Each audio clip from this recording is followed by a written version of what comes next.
Y bueno, como decía Ana Clara, yo voy a hacer énfasis en un aspecto de la problemática, o diríamos capaz que de la solución de las invasiones biológicas, que es este concepto de resistencia biótica. Antes, solamente como para contextualizar un poco en qué estamos, un aspecto importante sobre, seguro todos conocen, no es necesario hablar de la importancia que tienen los pastizales en el país, pero sí surge como inquietud básica la amenaza que están sufriendo hoy por hoy producto de los cambios en el uso del suelo, de la intensificación en la productividad, en la producción sobre este sistema, diríamos, la expansión de la frontera agrícola, que determina que nuestros pastizales hayan reducido su superficie.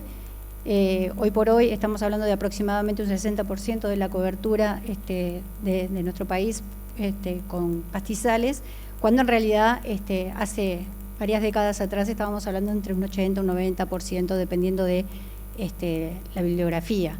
O sea que estamos frente a un evento importante de presión sobre este ecosistema de gran importancia, no solamente en su superficie, sino en los valores que tiene, los servicios ecosistémicos que brinda, y en particular, ¿no?, desde el punto de vista productivo, la base forrajera de la actividad ganadera. Entonces, con ese contexto, obviamente casi todas las especies que se presentan y que Ana Clara claramente presentó o definió que se iban a trabajar, son parte de esa amenaza también, porque la degradación de los pastizales está asociada también a la presencia de estas especies. Ahí solo un breve listado de algunas reportes o los inicios de reportes sobre estas especies particularmente problemáticas, como el Silodon, el Ulex, que es el tojo, el Capina non y la Agrostis plana, y información sobre mesas y organizaciones que se han puesto de acuerdo sobre identificar las problemáticas asociadas a las invasiones biológicas. Y como decía Ana Clara, en realidad, si bien muchas veces de algunas de estas especies se hablaba de malezas, el concepto de malezas empezó a tener un giro muy claro desde el punto de vista de una especie que afecta a la productividad, y el concepto de invasoras empezó a ganar no hace demasiadas décadas en el país. Entonces empezó a generarse como una inquietud bien interesante y confluir esfuerzos para evaluar la importancia sobre este proceso de invasión, que no solamente está definida a partir de estas 42 especies, sino creo que tendríamos que empezar a abrir los ojos sobre otras especies que potencialmente son invasoras o que todavía no tenemos un registro claro, pero que puede haber indicios de que ya están presentes en el país. Yo solamente menciono una que vimos en alguna recorrida y que creo que algún otro compañero del Ministerio de Ganadería conoce también, que es, por ejemplo, la gramínea Melinis repens, que es una especie que ya está en Uruguay, que está en algunas banquinas, las vimos hacia el departamento de Artigas, no sé si está localizada en otras regiones, y que también es una especie que está catalogada como invasora. ¿Por qué lo digo? Porque en realidad este tema cobra vigencia cada vez más y tenemos que tener cada vez más mayor grado de sensibilización y conocimiento de su problemática. Esto es un poquito más esquematizado lo que planteó Ana Clara sobre, como yo le digo, la tríada de los factores o los componentes de este proceso de invasibilidad que decía Ana Clara. No voy a hablar ni de las especies invasoras, o sea, las características de las especies invasoras, ni de esos factores extrínsecos, tales como perturbaciones o presión de propágulos, sino que me voy a referir a una característica que tiene que ver, como les decía, con la resistencia biótica que está asociada a la comunidad nativa o comunidades de especies residentes. Y bueno, ¿y qué es esto de la resistencia biótica? En realidad es un concepto que tampoco es muy nuevo, pero capaz que ahora se ha hecho más familiar para nosotros, y es como esa capacidad que tienen las comunidades que con mayor diversidad de especies son capaces de evitar o de frenar procesos de invasión por parte de especies exóticas, que aquellas que tienen menor diversidad. Este concepto, que en realidad hace mención justamente a la robustez que tienen las especies nativas asociadas en una comunidad a evitar el proceso de invasión, tampoco es nuevo, como hoy decía Ana Clara, creo que hasta coincidimos en algunas imágenes, Surge también desde la ecología, en este proceso de discusión sobre qué importancia tiene en las comunidades la estabilidad de los sistemas. Lo que se plantea desde ecología es que un sistema, una comunidad, cuanto más diversa, cuanto más rica en especies, en tipos funcionales de especies que coexisten, es más estable frente a eventos extremos o perturbaciones. Y en esta lógica justamente surge la idea de que una comunidad es más resistente en la medida que va a tener un pool de especies que van a poder comportarse de una manera, en su asociación, en sus roles, de una manera más fuerte, más sólida, y evitar así que especies invasoras o cualquier otra especie que no necesariamente sea invasora, puede ser una especie exótica, que llega al sitio no logre prosperar. ¿Y cómo opera perdón, no estoy muy acostumbrada a este aparato. ¿Cómo opera este tema de la resistencia biótica? Bueno, en realidad es bastante sencillo desde el punto de vista biológico. Se basa en las interacciones biológicas, entre las interacciones bióticas de los componentes de esa comunidad.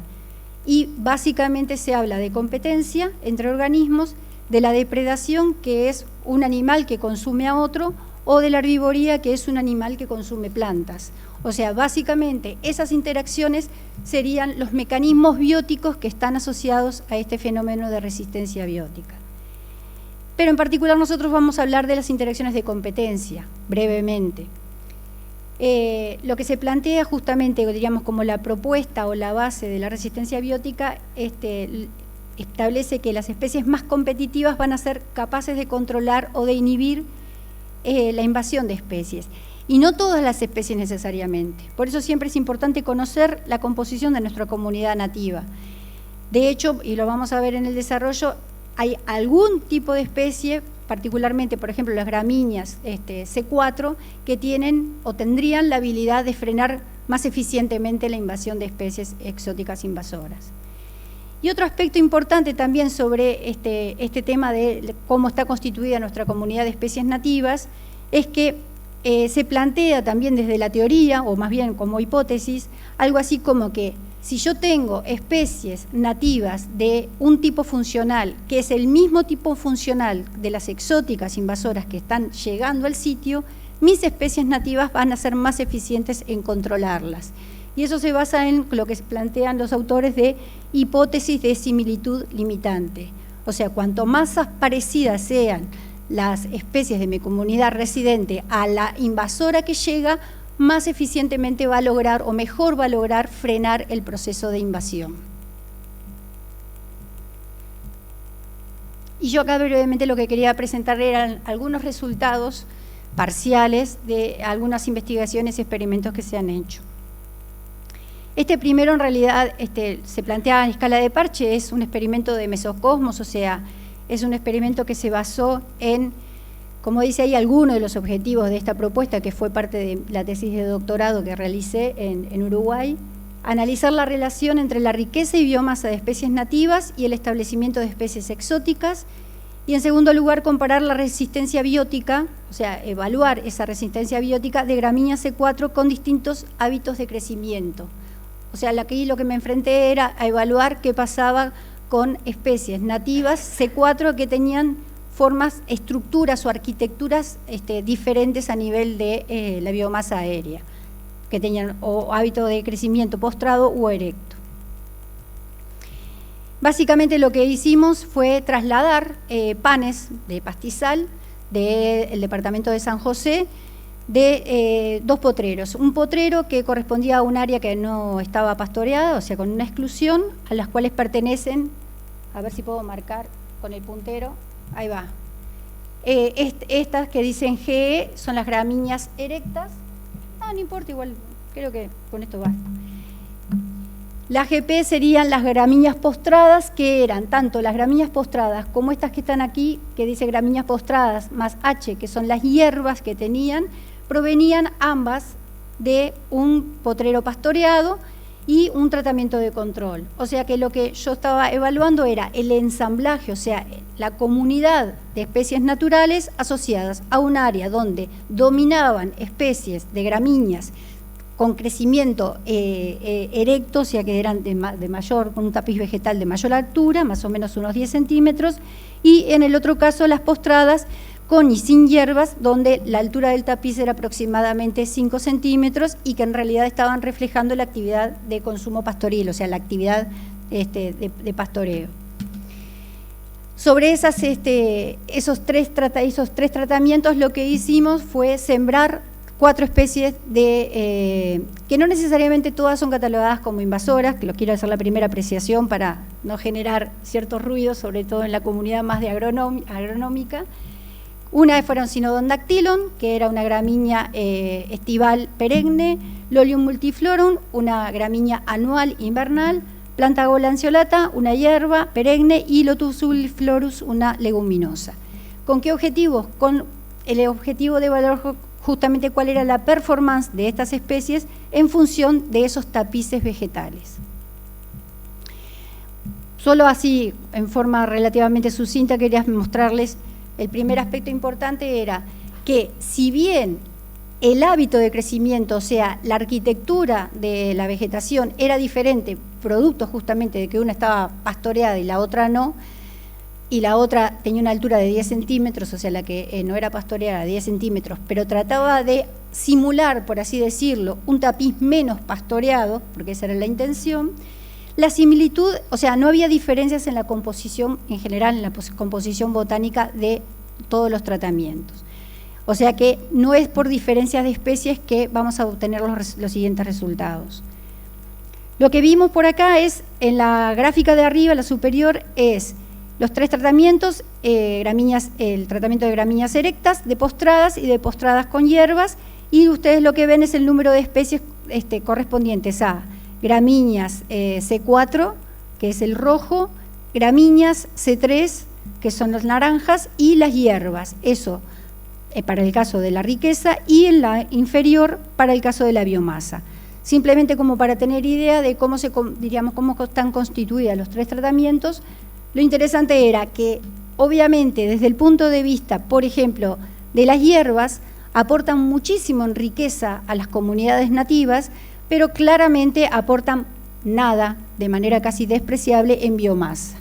Ojo, no significa que sean despreciables en su composición, porque seguro tienen atributos funcionales muy importantes. Por ejemplo, las hierbas cumplen una función de cubrir el suelo, formar como tejido intersticial, y eso evita también el proceso de erosión o de dejar claros para que pueda haber un proceso justamente de instalación de una especie no deseada. Los resultados, en realidad, a lo largo del tiempo, nosotros fue todo un año de trabajo, y hubo 2 periodos en que se sembraron estas 4 semillas, este grupo de semillas en cada uno de los tratamientos. Y una primera aclaración que queríamos hacer, o que hacemos en el trabajo, es que si bien pensábamos que en el caso del tratamiento de erectas iba a haber, por así decirlo, una mayor biomasa, lo cual es cierto, eso podía asociarse que hubiera una mayor densidad del tapiz vegetal, sin embargo, dio lo contrario. Y lo que encontramos es que la luz que llega al suelo en el tratamiento de tapiz vegetal con plantas erectas es mayor que la que llega a los tratamientos con postradas. ¿Por qué? Porque justamente la estructura aérea de la vegetación es como más abierta en el tapiz cuando tenemos plantas que tienen como hábito de crecimiento cespitoso o que crecen en forma erecta porque no están pastoreadas, mientras que en las postradas se genera como una trama, como una red bastante más intrincada. Por lo tanto, ese factor, que en este caso es la luz que llega al suelo, determinó un resultado bien interesante. Lo que aparecen en las barras amarillas es el periodo que se denomina emergencia de las semillas. O sea, es cuando las semillas germinan y son en pocos días. Nosotros hacíamos un monitoreo diario del número de semillas que germinaba y de las especies correspondientes a esas semillas. Y lo que vemos es que no hay diferencias entre los tratamientos. Germinan por igual en erectas, postradas con hierbas y postradas sin hierbas. Sin embargo, lo que pasa luego, y son estas barras verdes, es que en la fase de establecimiento, que es cuando las plantas ya no tienen las reservas de sus semillas, o sea, las semillas germinan y hay una serie de reservas en esas semillas que permite que las plantas empiecen a desarrollarse. Cuando esas reservas se agotan, las plantulitas requieren ya de poner en funcionamiento todo su mecanismo fotosintético para seguir creciendo. Y lo que observamos y obtuvimos en este resultado es que efectivamente en esta segunda etapa, cuando hablamos de la fase de establecimiento de las plántulas, la mayor mortandad se dio en el caso de el tratamiento de erectas. ¿Y por qué?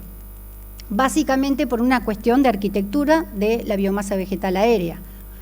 La planta requiere más tiempo para poder alcanzar la intercepción de la luz cuando tenemos un tapiz vegetal más alto. Entonces, ya no tenía suficientes reservas para seguir creciendo y se vio imposibilitada de captar la luz necesaria para seguir su desarrollo. En el caso de las postradas, eso no estaban inhabilitadas porque las plantas rápidamente podían crecer y llegar a alcanzar la altura del tapiz vegetal de 5 centímetros, por lo tanto podían empezar a desarrollar su actividad fotosintética independiente de su reserva de semillas. En conclusión, lo que planteamos es que el manejo del pastoreo, en este caso particular, en este experimento que hicimos, estaría regulando, que regula la arquitectura del tapiz vegetal, y eso es claramente un dato ya de la realidad, es una potencial o funcionaría como una potencial herramienta para controlar el proceso de invasión, en particular el proceso de establecimiento de plantas en el tapiz vegetal. ¿Esto qué significa? Seguramente van a pensar, entonces que no se puede pastorear. No, para nada. Lo que se plantea es que hay que evaluar justamente la arquitectura de ese tapiz vegetal, la altura del tapiz vegetal, porque un tapiz vegetal, como decía Ana Clara, sobrepastoreado, genera condiciones mucho más favorables para el proceso de invasión y que se cumplan las diferentes etapas. Las plántulas sin luz no pueden desarrollarse. Un tapiz vegetal que dé determinado sombreado va a estar inhibiendo el desarrollo de esas plántulas. El segundo ejemplo que quería presentarles brevemente también es ya a escala regional. Estamos hablando de un estudio que se hizo a partir de censos fitosociológicos en 4 regiones geomorfológicas del país. Y aquí en este caso lo que estábamos comparando era la composición también a nivel de tipos funcionales, o sea, grupos de plantas que cumplen la misma función o que tienen el mismo tipo de respuesta frente a un evento, una perturbación, que las agrupamos en estas clases. Arriba, en los gráficos de arriba, ustedes tienen 4 regiones geomorfológicas, como les decíamos, donde se completaron censos con la composición florística de esas regiones, y están agrupadas en gramíneas, que son las de arriba, exóticas, en este caso que estoy marcando acá, en el caso de la derecha, y gramíneas nativas, en el caso de la gráfica de la izquierda, dividida a su vez en C3 y C4 perennes y C3 y C4 anuales. En las gráficas de abajo refiere a las que son denominadas graminoides y otras que no son gramíneas, juncáceas, hiperáceas, dicotiledóneas. Lo que hicimos justamente fue evaluar cómo era la composición, o sea, en este caso, la riqueza para las gramíneas y para las no gramíneas nativas y exóticas en función de sus grupos funcionales. Y lo que queremos destacar más que nada es que existe como dice ahí, no hay un solapamiento entre la composición del tapiz vegetal de las nativas. Si ustedes miran aquí, en estas barras que estoy señalando, estamos hablando que las gramíneas nativas que dominan en el tapiz vegetal de las regiones geomorfológicas trabajadas son C4 y son perennes. Mientras que en el caso de las exóticas, lo que dominan son las gramíneas anuales C3. Lo mismo para el caso de las que no son gramíneas, las otras hierbas y dicotiledóneas y graminoides. Por eso se plantea que, como dice ahí, existe un escaso solapamiento en la composición de especies nativas y exóticas. Lo mismo ocurrió para el caso de la cobertura. Nuevamente se da como ese patrón como positivo-negativo, ¿no? Mientras que aparecen dominantes las C4 para el caso de la cobertura, las C4 nativas perennes, para el caso de las gramíneas exóticas aparecen dominantes o por lo menos más abundantes. Ojo que la escala es bien diferente. Miren que acá estamos hablando de 6% versus 60% de cobertura, o sea, es muy despreciable. Aquí aparecen nuevamente que son las C3 dominantes en cobertura, con excepción de una gramínea. ¿Saben cuál es esta gramínea perenne C4 exótica que aparece aquí en estos campos? Se imaginarán. Es el Cynodon. Este es el Cynodon dactylon. Pero nuevamente se da ese mismo patrón, de que hay como un escaso solapamiento en la composición de las nativas y de las exóticas, lo cual ya nos da interesantes señales de lo que estaría pasando. Continuando con otros experimentos observacionales, esto es un estudio que se realizó en la estación experimental de Cerro Largo, de Bañados de Medina, y lo que se evaluó, bueno, en este caso era evaluar la intensidad de pastoreo, el efecto de la intensidad de pastoreo en potreros con alta y baja oferta de forraje y evaluar la composición botánica. Nosotros básicamente lo que hicimos fue analizar la riqueza y cobertura de especies nativas y la cobertura del Cynodon dactylum, que es ahí la principal especie exótica que aparece en estos pastizales de esta estación experimental. Y lo que encontramos fue estos valores, y estos valores que tienen aquí menos 0,53, menos 0,58 para riqueza de gramínea C4 versus cobertura de Cynodon dactylum, y lo mismo para cobertura de gramínea C4 versus cobertura de Cynodon dactylum, están indicando justamente una relación negativa entre estas especies o estos tipos funcionales y esta especie. Significa que cuando hay más riqueza y más cobertura de gramíneas nativas de metabolismo C4, se reduce la abundancia del Cynodon dactylum, que a su vez es una gramínea también perenne C4. ¿Tá? O sea, la presencia de estas nativas, que en particular en este caso eran dominantes Axonopus affinis y Paspalum notatum, disminuirían, o por lo menos hay evidencias de que tienen una relación negativa con la presencia del Cynodon dactylum. Y por último, para no cansarlos más, estos últimos ensayos ya no es en pastizales naturales, que fueron los anteriores, sino que esto fue en praderas, en una pradera sembrada. Este es un experimento que se hizo en la estación experimental de Juanico, de la Facultad de Agronomía, en el departamento de Canelones, y ahí lo que se planteó fue el efecto, como dice el título, de la incorporación de 2 gramíneas estivales en las mezclas forrajeras convencionales. Ahí la intención del proyecto que databa desde el 2009, era evaluar qué tan perdurables eran esas praderas con la incorporación de gramíneas C4. Y bueno, lo que ven nuevamente es una relación negativa entre la cobertura de gramíneas C4, que en este caso son 2 especies de Paspalum, Paspalum notatum y Paspalum dilatatum, versus la cobertura de Cynodon dactylum y la biomasa de Cynodon dactylum en estos sitios. Estas praderas, en realidad después, este estudio fue realizado en el 2013, o sea que ya tenía 4 años de la pradera instalada, sin embargo seguía produciendo biomasa. Cabe destacar que los tratamientos eran mezcla convencional con Paspalum dilatatum y mezcla convencional con Paspalum notatum. Lo que nosotros evaluamos en ese caso era que en todos los tratamientos siempre hubo Cynodon dactylum, pero lo que veíamos era que el Cynodon dactylum, cuando estaba presente uno de los Paspalum o los 2, diríamos en los tratamientos con Paspalum notatum y dilatatum, nuevamente presentaban este patrón de comportamiento. A mayor cobertura o mayor biomasa de Paspalum, menor cobertura y menor biomasa de Cynodon dactylum.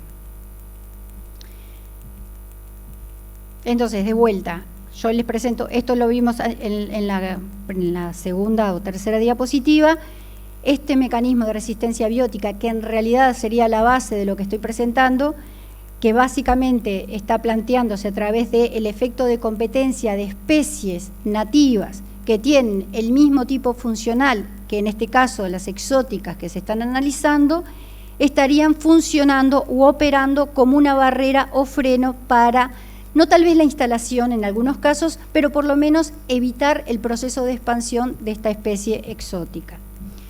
Bueno, para ir cerrando algunas consideraciones, que son como el resumen que venía haciendo, las especies C4 serían las especies residentes de la comunidad nuestra, más inhibidoras del establecimiento de especies invasoras, por un lado porque tienen una gran capacidad de uso de los recursos, son muy eficientes, producen bastante biomasa, y esta resistencia justamente biótica estaría dada por su presencia o incorporación en el caso de las praderas.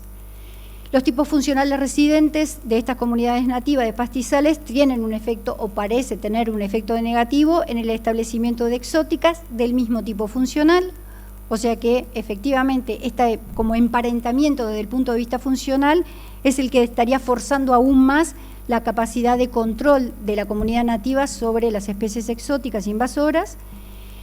Y un aspecto que consideramos que es importante y que obviamente ustedes ya deben de saber, que el manejo del pastoreo mediante el efecto que pueda tener sobre la arquitectura del tapiz vegetal puede constituir una herramienta para regular el proceso de invasión en tapices donde aún la invasión no ha prosperado. Y esto es como el pedido de todos de sensibilización sobre el tema. Un aspecto central y que también después van a hablar los otros compañeros y seguramente Marcelo en su presentación de la tarde, un aspecto importantísimo es el monitoreo de las especies invasoras en el territorio. Identificarlas es lo primero, conocerlas es fundamental. Yo no me puedo enfrentar a un problema si no lo conozco, entonces, y recuerdo las palabras de un integrante en un taller que decía, si el problema no está, la gente no lo percibe, hay que hacer conciencia, o por lo menos hay que sensibilizarse sobre la problemática asociada a las invasiones. Es necesario tener medidas de conservación, por ejemplo, lo que estamos proponiendo, la promoción o conservación de un tapiz vegetal sano, saludable, íntegro, no sobrepastoreado, tratar de que el tapiz vegetal tenga una composición o mantenga su composición original o lo más parecido a la composición original, porque eso nos da ciertas garantías de evitar estos procesos, más allá de otros aspectos de calidad de ese tapiz que también favorecen a los animales. Y bueno, y por último, prevenir es mucho más barato que controlar, eso seguro. Es necesario aplicar principios de precaución y no por no hacer cosas, sino que al momento de tomar decisiones sepamos qué vamos a hacer. Y esto va muy de la mano de las especies que se introducen para determinados cultivos, por ejemplo, o para mejoramientos o para cultivos forrajeros.